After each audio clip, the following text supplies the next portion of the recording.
Oh, hi there. Welcome back. I'm Mark. I've been a professional artist for 18 years and now I teach art for a living. This episode of my weekly series for artists I call YouTube Art School will be an important one. It's the Artist Starter Pack, the beginner's guide to drawing. If you're just starting as an artist, or let's say you have a little bit more experience but you're not sure what to focus on, this video is for you. We'll look at the art fundamentals, how to study, and a couple other things. Maybe I should charge for this. Oh, no time. Quickly, let's get this class started.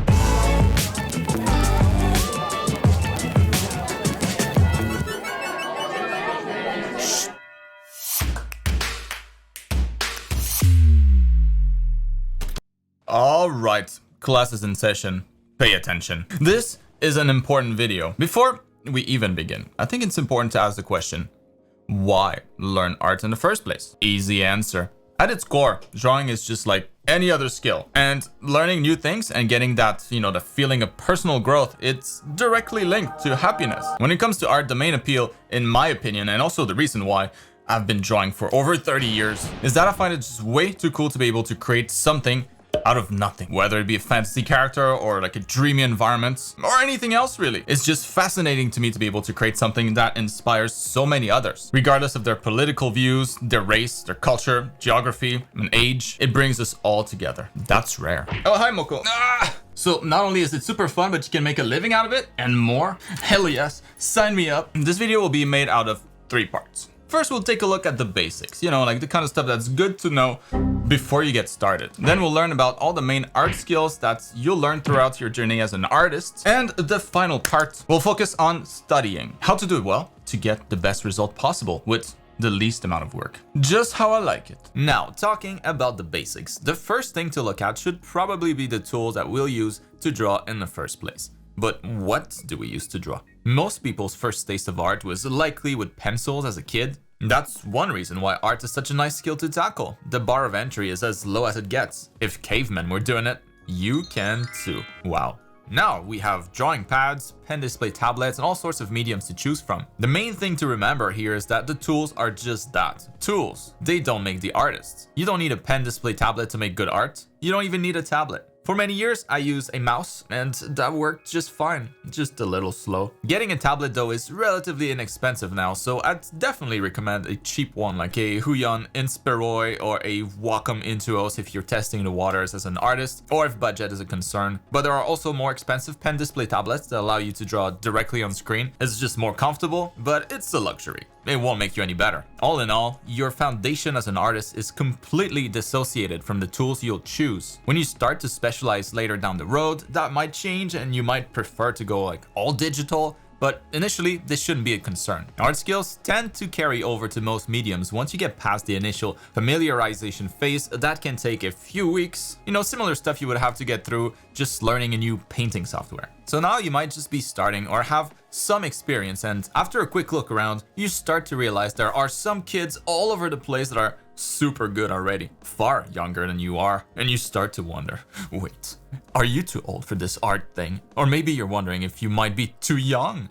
No. There's no age for art, no age for professional artists either. Some think they'll never get to work in a studio if they're past a certain age, and well, that couldn't be farther from the truth. All that matters is what you can do, the content of your portfolio. Studios don't generally look ahead too far into the future when making hiring decisions. During the interview, it's not like you'll be judged based on how many years you'll be able to stay at the company. We're not boomers looking to get a job for life. We're in a fast-moving industry, so as long as you've got a few years of life ahead of you, aka pretty much anybody, you're all good. Keep in mind, to learn most skills from zero to pro takes only a few years of deliberate studies, and you certainly don't need to be a pro to start making money. Even better news for older artists, we tend to study better with age. This is a broad generalization, but I've been noticing this for years with my own students, and it's a phenomenon backed by neuroscience. Older students often have a sense of urgency and professionalism with their studies, which is not as common in younger students. If you can't put in as much time because of life responsibilities, there should be some comfort in knowing that you might not need as much time to learn the same thing. In the case of younger artists though, the younger you start, the better, just like with any skill. It is an advantage to have more time, so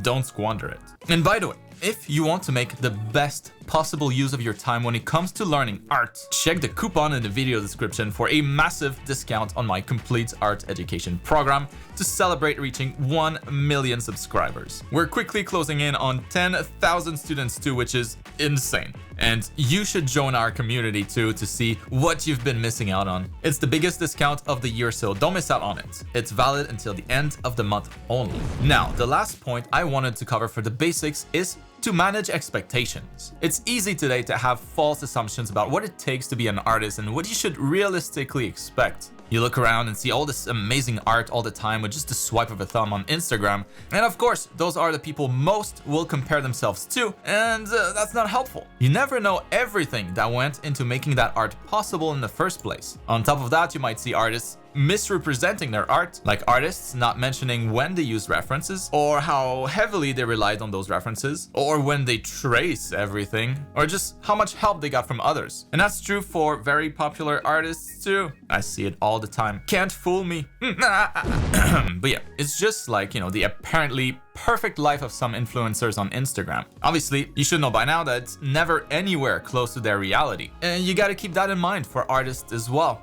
Don't be too impressed. Compare yourself only to yourself a year younger. And like I've said before, as long as the younger you sucks more compared to the older, current you're on the right track. The road to success as an artist is a marathon where not much happens for a long time initially. It's really those that can keep pushing through that period who will succeed. Most people will stop and give up, be the last one standing. Easier said than done, of course, but it's incredibly important that you keep that in mind. You gotta enjoy the process to make it through that initial phase. It's like going to school for anything. You gotta build a foundation for your skills before they can be used. Once you start gaining traction though, things will feel like they happen very quickly and super exciting. It makes it all worth it. It's usually at that point too where you'll start to see the potential for income. And potential, there is. Most of my career, I've made more than most doctors, and that's what is super exciting with art. There's so many possibilities. When people say there's no money in art, they have no idea just how completely wrong they are. It's a growing industry and there's no stopping it. Now, moving on to the fundamentals. If you compare artists to like RPG characters, these would be like your base character stats, like your strength, agility, intelligence, etc. In my opinion, these are 7 base skills in art that you'll need to learn to be considered complete as an artist. Learn these first. If your fundamentals are solid, you should be able to draw anything you can imagine. Anything! The first fundamental is gesture. Gesture is particularly important if you want to draw characters. It's what gives those characters their movements, their expressiveness, what makes them look not stiff. It's really the first thing you should practice if you ever want to get good at drawing characters or animals. To practice gesture drawing, find references of people, in any pose and try drawing them using as few lines as possible, giving yourself 1 to 5 minute max per pose. Don't focus on details. If you're starting, think of it as drawing a glorified stickman in the same pose with the same proportions as your reference. I have a full class on the topic though, so I'll link it down below. Check it out. The next fundamental is perspective. Perspective is what makes the things you draw feel like they are in 3 dimensions. It's what gives volumes to shapes, and it's what will make the things that you draw feel like they belong in their environment. Why does everything seem to get smaller as it gets farther away? The fundamental of perspective makes sense of all that. You can get started by drawing simple boxes in perspective. You only need a horizon line and 1 vanishing point. First, you draw the square, then use the vanishing lines starting from each of the corners to add depth to your box, going from a 2D shape to a 3D volume. The third fundamental is construction.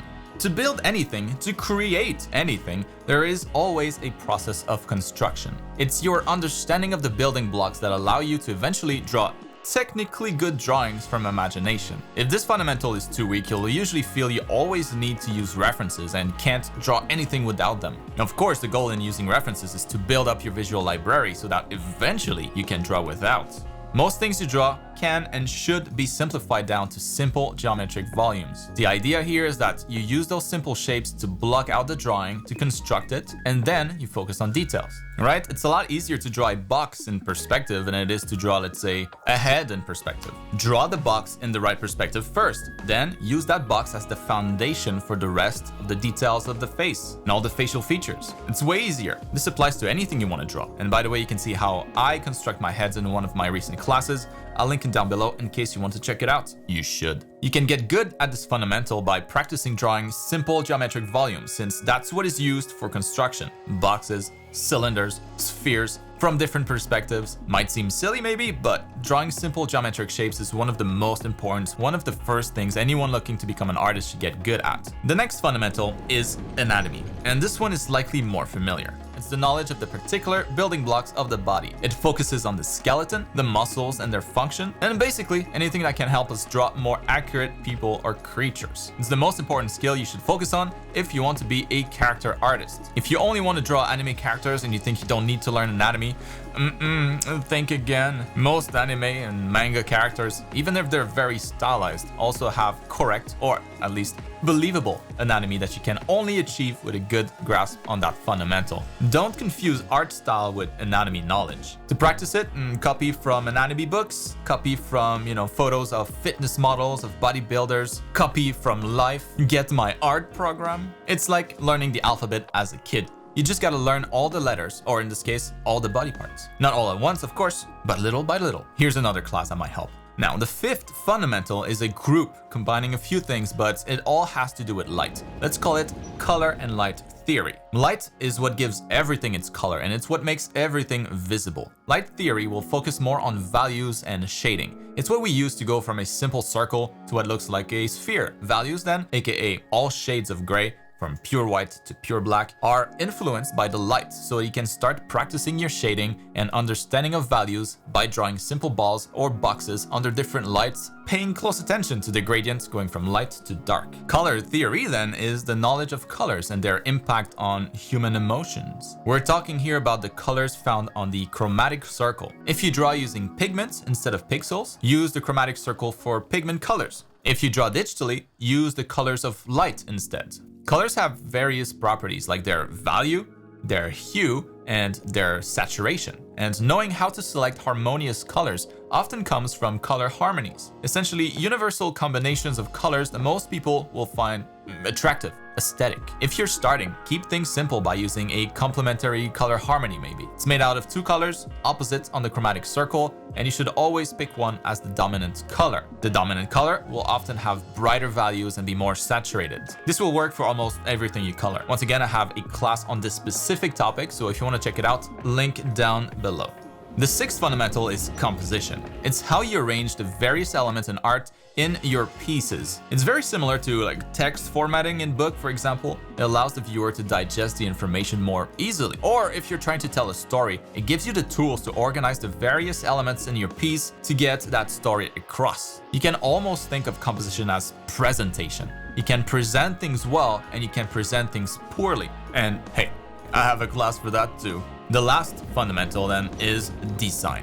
Going back to the book comparison, if formatting was like composition, then the grammar and the vocabulary of a book would be equivalent to design in art. I like to think of it as our toolbox as artists. The better your tools, the better the potential end result. Bad design isn't very engaging. It can even be repealing. Good design, on the other hand, can spark a lot of positive emotions in people. It can awe and it can inspire. Good designs are inspired by nature, taking inspiration from the patterns, the colors, and the textures that you see all around you. Design is all about how you combine all of it to create a unique recipe. Woo! All right, finally, let's take a quick look at studies. How do you actually get better at all those fundamental skills? And there are 3 points that I want to highlight. Simply saying to practice a lot is not enough. Practice in itself doesn't guarantee you'll actually get better. There's good practice and then there's bad practice. Bad practice generally implies that you're not using references. No references, no new input of information, and that's bad. Let's say I ask you to draw the inside of a car engine, and you've never seen one before. I haven't. Obviously, the first thing that you do, right, is to Google what it looks like and use the photos as reference to guide your drawing. And that makes sense, and that's how you use references properly. Every time you're unsure of how to draw something, look it up, don't wing it. Keep using references until you've drawn the same thing so many times that you get to a point where you know it by heart, inside and out. Kind of like drawing a simple square. We've practiced it enough times in our lives, and we now know what it should look like. The same logic applies to everything. Use references or you'll be doomed to always suck as an artist. It's the only way you have to expand your visual library. Using references is not the whole story though. How you observe those references will make all the difference. Observation is a massively important skill for artists, and the thing to remember is that you can't properly observe something you don't understand. Take sports or like esports for example. Imagine watching a League of Legends game or like a StarCraft game for the first time as a spectator. I guarantee you'll have no idea what's happening. You can't observe things properly until you know how they work. If you want to study better, learn the theory behind the fundamentals and observe your references with an educated eye. It makes all the difference between slow and fast progress. And then finally, study with a purpose. Remember how boring certain classes were back in school? Or maybe you're in school right now and you're bored out of your mind? What do you remember? What do you think you'll remember from those classes? Probably nothing. When information is thrown our way but we don't see an immediate need for it, it's a big ask to get our brains to properly memorize it. It's information that's usually discarded. Now, instead, take yourself right now, learning about something that you hopefully have an interest in, art, right? You're watching this video after all. I'd bet you anything you'll retain a larger percentage of the information. The difference between the two is simply your need for the information. If you're actively trying to improve as an artist, you'll retain more of the information thrown at you. If you're not interested, you won't retain much. It's basic. The key to learning and storing information long term is to always study with a purpose. If you don't think you'll need to know anatomy if you always prefer drawing environments, then don't study it right now. You'd likely be wasting your time. When or if you ever get to a point where you need to draw characters though, or maybe like statues in your environment, well, that would be a great time to pick up anatomy. When you seek the information, it sticks. When you don't need the information, it's discarded. And that's gonna be a wrap for this week's class. I hope this super basic guide will help you get a better idea of what's coming your way if you're just starting your art journey. Or maybe it'll help steer the ship in the right direction if you already have some experience but feel a little lost. Focus on fundamentals. Level up those skills like you would for an RPG character, and that way you'll get the best possible start as an artist. And make your path to success as straightforward as possible, achieving your goals faster. That's epic. Also, make sure that you're subscribed to be on time for next week's class, and I'll see you then.